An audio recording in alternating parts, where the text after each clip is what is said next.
Hello everyone and welcome to Victoria's Cantina. Today we're having a look at the Hot Toys Suicide Squad Harley Quinn 1/6 scale action figure. So I'm a little hesitant to call this a review because I'm not really going to pinpoint every single aspect of the figure. These 12-inch scale figures are really hard to review. And it's a very involved figure. There's a lot of articulation. There's a ton of accessories.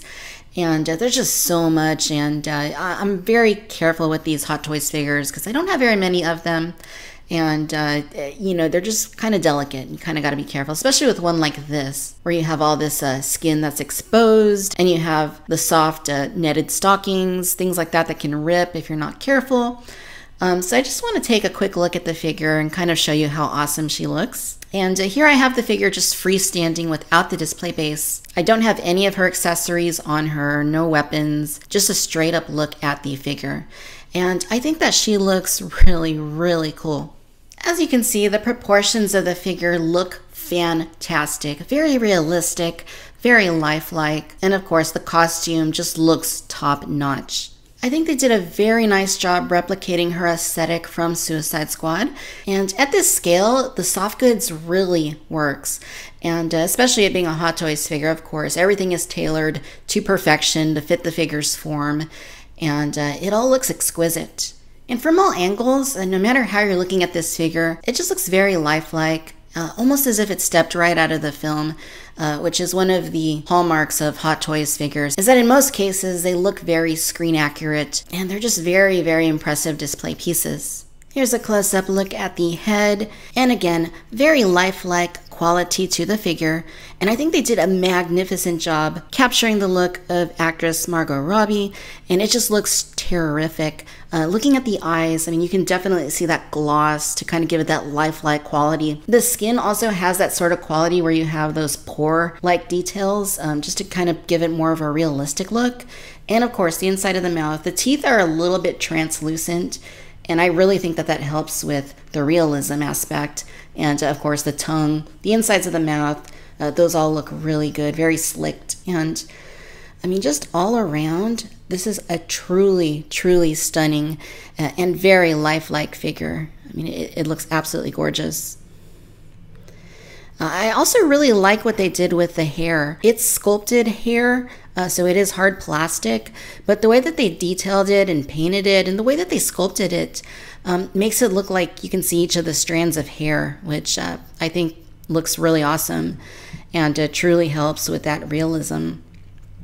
I'm really glad they took that approach over the soft goods hair, because when they do the soft rooted hair, it can be messy, it can get all over the place, and they actually did a good job of making this look convincing even though it is sculpted plastic. And the way they colored it even is very nice. I mean, the hair has that sheen to it to make it look like, blonde, and then the way that they painted it with the blue streaks and then the pink streaks on the other side, it has a very nice gradient to it that flows all the way down to the bottom of her ponytails. And those pigtails do look fantastic. And they are actually articulated, so you can move them outward. If you wanted to do that, if you wanted to kind of make it look like the wind's blowing at her, you could angle them that way, like that, and that's pretty fun. It's nice that they did that. I kind of just like them neutral, just resting here on her shoulders like that. I think that's my favorite. But again, I mean, the realism here is just, it's really hard to describe. I mean, it literally looks like it's stepped out of the film or out of a picture. And it's just really, really nice looking piece. Very organic looking quality to it, especially the skin and the eyes, as I noted. You can see that they painted her face with that white powdery look, as she had in the film. The tattoos on her face look really nice. And the earring there on her right ear, very nice detail there. Same with the left ear. See all those earrings that she has. I mean, this just looks so, so gorgeous. The rest of the outfit is also soft goods, at least for the shirt and for the shorts. So this is very soft. Underneath, she does have a bra on. You can kind of see it a little bit through her shirt right there. And you can see it a little bit more on the back side down here with the straps. She's got these tattoos on her arms. She's got a ring there on her finger, and you can see that her fingernails are also painted. On this hand, they're blue and red, but on the other hand, it looks like she didn't finish painting them, or the nail polish is chipping off. Actually, it says something on there. Let's see, we can see what it says. Nothing on the thumbnail, but the other ones, it looks like there's an E, a V. Oh, evil. Evil is what it says. Nice attention to detail there. And the gloves look really nice. And of course, these are hard plastic. She has a belt right here, and it is a very soft sort of belt. And she's got a tat right there. You can see it has like a dolphin. And it says, "Lucky You." And the shorts are kind of like this really soft, stretchy sort of material. There's another tat back here. It says, "I'm watching." And the soft stockings that they implemented here give it a very nice look. You can see there's a little bit of a sheen to them like you would have in real life. And one thing that is especially tricky about this figure, and this isn't something new. I mean, on Hot Toys figures, they tend to put a lot of plastic around the figures when you're taking them out of the box. She had a lot of plastic around the head, around the arms, down here around her waist. Those parts weren't too hard to remove. What was really tricky, though, was the boots. She had plastic underneath them, and that proved especially hard to get all of that out. But ultimately, I had to pull the boots off in order to remove that plastic. And then putting it back on was a little tricky because the fishnets get a little bit stretched and bunched up here in this area. But they kind of fix themselves a little bit. And if you kind of just play with it a little bit, you can kind of reshape them a little bit. So that was pretty tricky, but ultimately I think it looks a lot better without leaving that plastic on there. The boots themselves are really nice. They have this very leather look to them. You can see she's got these heels. They're pretty high, and the coloring is very nice on those boots. They're not just like a flat white. You can see there's a little bit of yellowing going on to them as well. So, I mean, they really captured all the detail quite immaculately here. They just look really, really nice all around. And again, here on the legs, more tattoos. This all looks really, really stunning. So being a Hot Toys figure, she does have a lot of articulation. Since I'm not doing a thorough review, I'm not going to go through all of it, but just things like the head. You can move the head, even more so than I'm doing here. Again, I'm trying to be very gentle with it. Ball hinging at the arms, at the elbows, interchangeable wrists, and joints at the torso here and at the hips. She is really nicely articulated all around, but again, you got to be really careful when you're moving those joints around, especially here at the legs, so you don't want to tear the stockings. So all around, the aesthetics here are absolutely gorgeous. Totally happy with the way that this figure turned out. Okay, so now I have the figure on her display base, and it's a pretty standard Hot Toy style display base, and it holds the figure quite securely. I would definitely recommend using the display base if you have the figure because, again, she does have those really high heels, and it would be quite a travesty if she were to just fall off your shelf. Definitely use the base. I'll be using it. And I think it's pretty nicely thematic for the figure, and she looks pretty good on it. Okay, now looking at the accessories that you get here, there are quite a few of them. I haven't even taken most of them out of the box yet. You can see there's a revolver. There are some, those are the actual spinning revolvers in there. You get her put-in choker, you get some bracelets, which I don't know if I'm going to use those or not. I may. They look a little small. I don't want to scratch my figure either. And there's a little handbag and a couple extra pegs in case you damage anything on your figure, such as the wrist joints, I suppose. And then right here, some more alternate hands, alternate gloved hands. And then you get her jacket, which I haven't put that on the figure yet. You get a little brick with some rebar sticking out of it. You get her Goodnight baseball bat.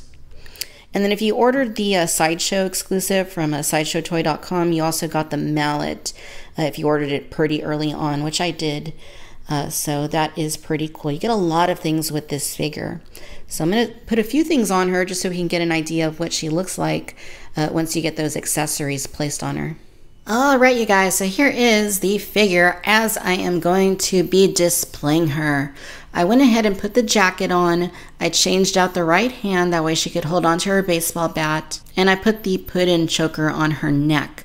I didn't put any of the bracelets on her wrists, especially since I have the jacket on right now. You're not going to see them anyway. And I rather like the way that I have her posed. I think that she looks really dynamic, very realistic. Again, just like she popped off the movie screen. And with the display base, I think that this looks really, really nice. So one thing I do want to add about the revolver is that you can actually revolve it. You can see it says hate, it says love. And if you turn it around the other way, you can see those a little bit better. Love, hate. And there's also 2 more little revolvers that it came with bullets in them that you could swap out. You can see that it does pop out like this. And you just pull that off like that. And you could swap it with one of the other 2 that it came with. I like this one. I like how it has the words on there. So I'm just going to leave it like that. But that is a pretty cool little detail that they added. And the last thing I wanted to show you guys is the box, because I think it's an absolutely gorgeous looking box, even though, of course, the main attraction here is the figure. The box, of course, is a big draw, and I just love the bubblegum / candy shop cupcake look that it has to it. The colors are really quite stunning. You got the pink, the white, the blue, and I think it encapsulates the personality of the character quite well, so it looks very, very nice. And of course, on the upper right, it says Sideshow exclusive, since this figure, as we saw, does come with the exclusive mallet. Just truly nice overall. Property of Joker there on top. And here at the back, just some information about the figure and so forth.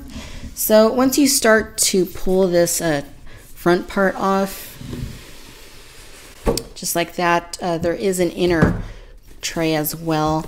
And it has the credits, so to speak, like you would have in a film.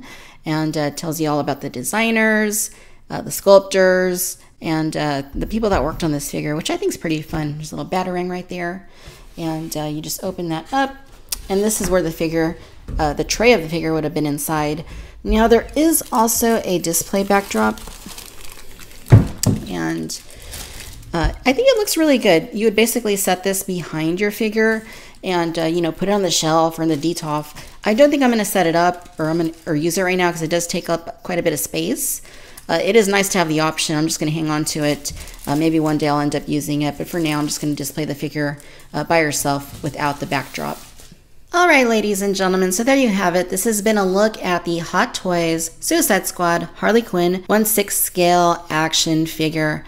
Overall, you guys, I think this is an absolutely magnificent and gorgeous looking figure. And I hope this video has given you a pretty decent look at the figure and what she comes with and so forth. Even if it's not a completely detailed review, at least it gives you an idea of what you can expect if you purchase the Harley Quinn Hot Toys figure. I just think she looks amazing. And once you get to play with the accessories and try posing her in different configurations, it's really quite fun to see all those options that you have for display. And I really like the way I have her dialed in right now. I'm going to leave her like this for the time being, but maybe in the future I'll switch things up, switch out some of the accessories, maybe take the jacket off and so forth. Always nice to have those options. So overall, I'm really happy with the figure. And if you're a Harley Quinn fan or if you like Suicide Squad, I would definitely consider picking this up for your own collection because it is a really, really stunning figure. All right, my friends, I hope that you've enjoyed this video. If so, do give us a like, do subscribe. Let me know your own thoughts about the Hot Toys Suicide Squad Harley Quinn down below. Be sure to follow me on Facebook, Instagram, and Twitter. And as always, I'd like to thank you for tuning in to Victoria's Cantina. Until next time, bye-bye.